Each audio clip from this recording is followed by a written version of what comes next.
I'm Gisela Carey. I'm grade 7 from Citaluhur. Today I'm going to present my project. The theme of my project is What Happened to My Earth?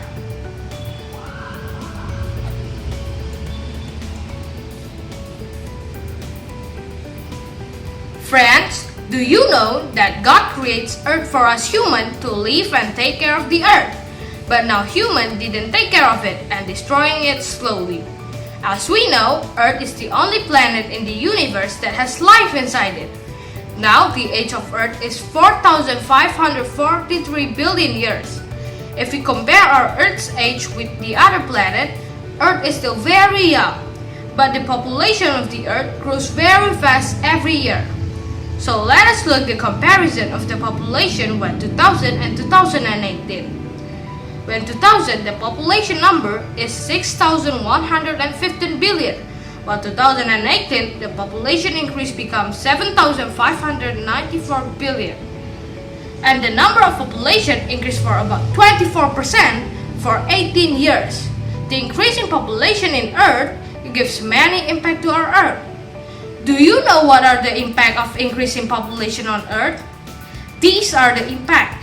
The increase in population means more resources for humans, which means more factories that takes natural resources and increases the air pollution, and makes some natural resources will slowly disappear. Air pollution is very dangerous for us humans, but there are many ways we can save the Earth together.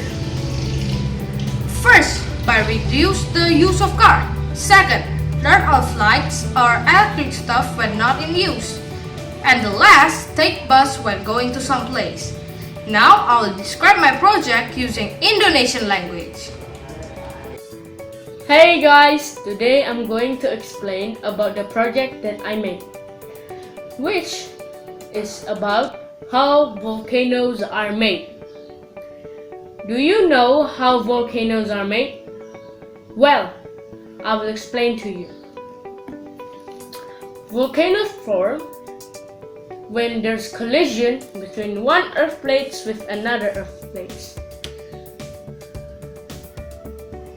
A plate that has a higher density will bend down under the plate that has a lower density.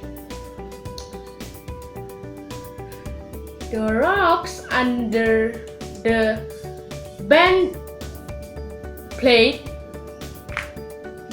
will melt down into magma, and the magma will rise up into the surface of the earth.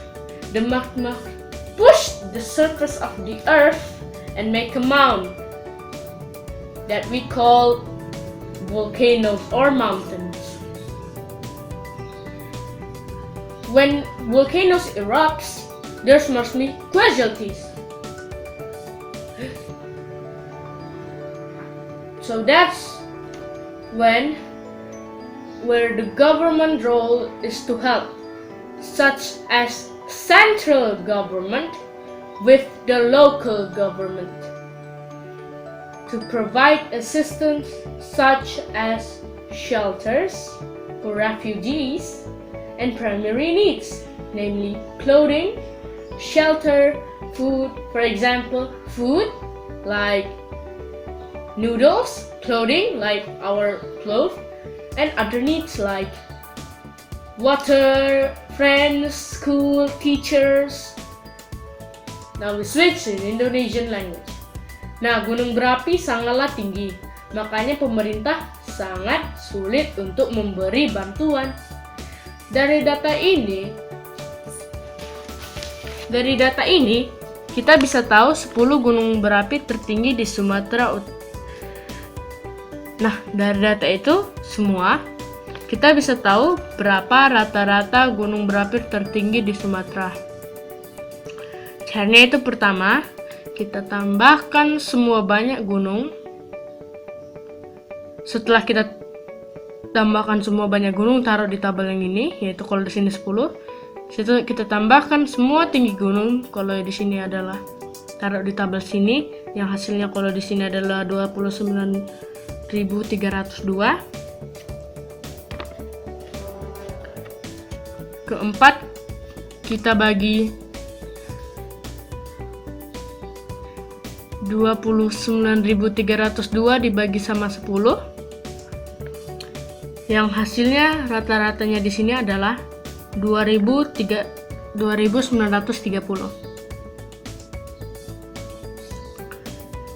Nah, untuk membuat grafik ini dan begini, kita bisa tahu mana yang tertinggi dan mana yang terendah. Kalau di grafik ini, yang tertinggi adalah gunung ini, yaitu Gunung Kerinci, yang tingginya sampai 4.000, dan yang terendah yaitu Gunung Sumbing, yang tingginya hanya 25.000. Nah, untuk membuat ini kita membutuhkan Excel dan blok dari nama sampai tinggi dan tarik sampai nomor 10. Nah, dari situ kita klik untuk seperti ini dan hasilnya jadi. But God is the creator of all things, including volcanoes. So, everything that happens in earth is by the will of God. So we must believe in God. Thank you for listening. Bye-bye. Good morning everyone, my name is Samuel and I'm from grade 7 Citaluhur School. Today I'm going to explain to you about my project for big question, why an earthquake can occur. Sini ada miniatur kolam, miniatur rumah, miniatur tiang listrik, miniatur boy mobilan sama miniatur pohon. Di sini juga ada lempengan berada di pinggir. Bagaimana gempa bumi terjadi? Gempa bumi terjadi karena 4 faktor. Itu yang pertama adalah gempa tektonik yang disebabkan oleh pergeseran lempeng tektonik. Yang kedua itu adalah gempa vulkanik yang disebabkan oleh aktivitas gunung berapi yang aktif atau erupsi. Yang ketiga adalah gempa bumi benturan atau runtuhan akibat oleh tabrakan meteor atau runtuhan dari longsor. Dan yang terakhir adalah bagi gempa bumi akibat manusia terjadi karena aktivitas manusia seperti ledakan bom. Untuk proyek ini saya ingin menjelaskan tentang gempa tektonik. Gempa tektonik terjadi karena pergeseran 2 atau lebih lempeng tektonik. Dampak dari gempa tektonik adalah banyak bangunan yang rusak, roboh, hingga hancur. Tanah mengalami retakan dan akan terjadi tsunami jika terjadi di laut dangkal.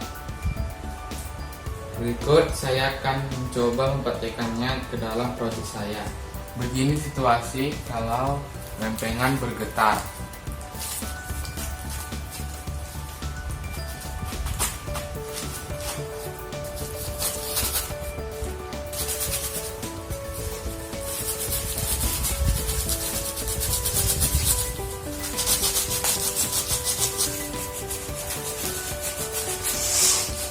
Seperti yang kita lihat, tanahnya sudah mengalami retakan, walaupun cuma hanya bergetar saja. Saya akan mencoba menggeser lempengannya dengan lebih kuat.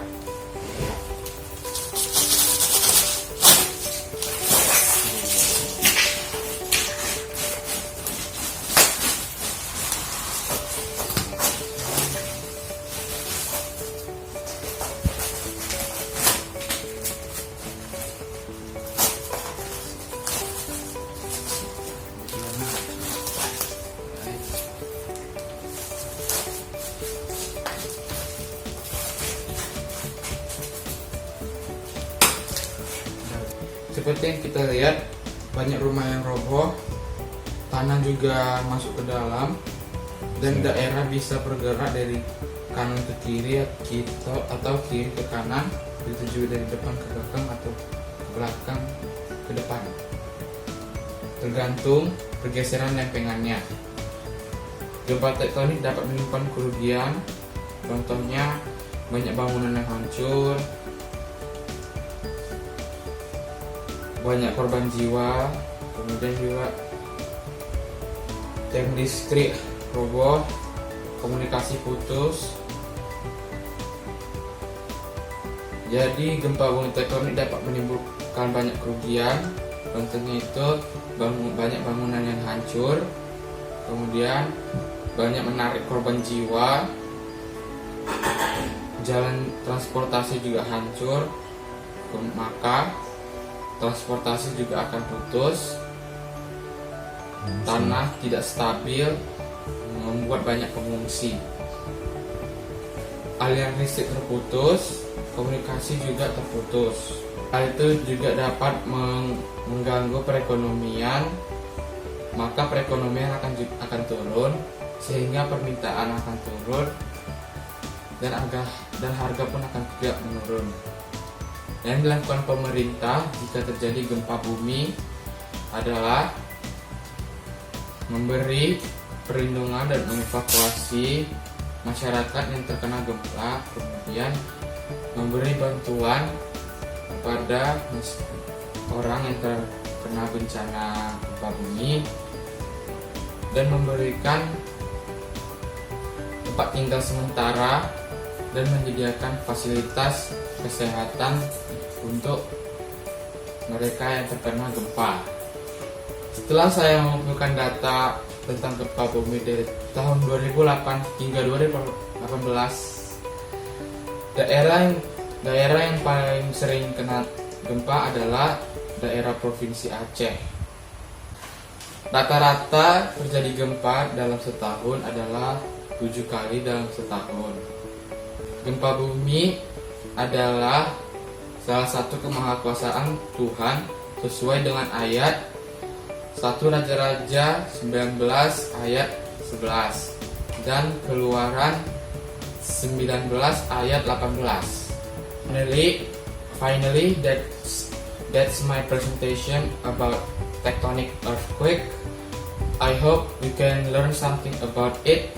Thank you for watching and listening. Have a nice day. Bye.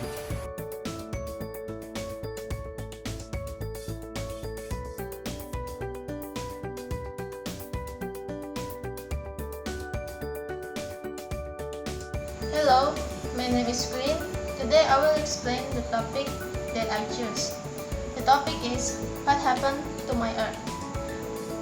I will explain the one of the natural disaster that is flood. Do you know what flooding is and how floods happen?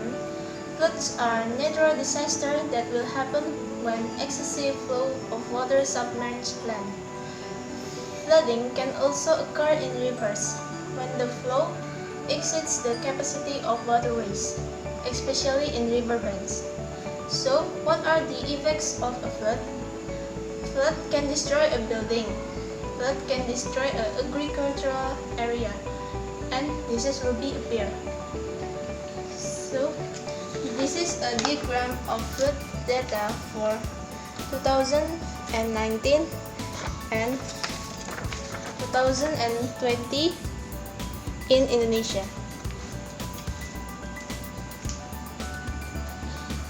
So, if the river go to the lower area of the city, it will have a more severe impact. In city, there are museums, buildings, and offices will be damaged when exposed to flooding. This will also stop all activities such as education, transportation, and economy. Well, how do we avoid flooding? First, do not throw rubbish in drains, plant trees, clean and take care of water distribution facilities. And The government can also work together with the local government to prevent the disposal of garbage into the drains by operating garbage trucks, cleaning staff, distributing trash can, and planting trees. So, from this incident, we should take care of God's creation so that natural disasters such as floods do not happen again. Thank you for listening. Selamat pagi Miss Zansar. Jadi hari ini Nadia akan memberitahu gimana sih gunung itu bisa terbentuk. Nah, sebelum kita mulai ada baiknya kita berdoa dulu. Oke. Nah, jadi gunung berapi itu terbentuk karena tabrakannya dua lempeng. Lempeng yang memiliki massa jenis lebih besar akan menekuk ke bawah lempeng yang massa jenisnya lebih rendah. Jadi ini yang lebih besar dan ini yang lebih rendah. Jadi yang lebih besar ini akan menekuk ke dalam seperti ini. Lalu ketika lempeng menekuk ke bawah, lempeng lainnya. Jadi ketika lempeng menekuk di bawah lempeng lainnya, maka batuan pada lempeng yang menekuk akan melebur menjadi magma. Nah, kita lihat ya, nih. Jadi pada saat gunung seperti ini, inilah pertama terjadinya gunung. Nah, setelah dia terbentuk, dia akan aktif dan akan mengeluarkan lava, magma. Nah, pada saat dia meletus, ada warga-warga yang tinggal di sekitaran kaki gunung. Nah, warga yang tinggal di sekitaran kaki gunung akan terkena akan ada debu vulkanik karena letusan tersebut. Jadi, pemerintah pun membuat satu tempat pengungsian untuk para warga supaya bisa tinggal di tempat pengungsian itu sementara hingga kejadiannya hingga musibah gunung meletus ini selesai. Jadi kita tahu juga kan gunung ini juga ciptaan Tuhan. Gunung juga ciptaan Tuhan, jadi segitu aja. Makasih Mas Zansar. Selamat siang.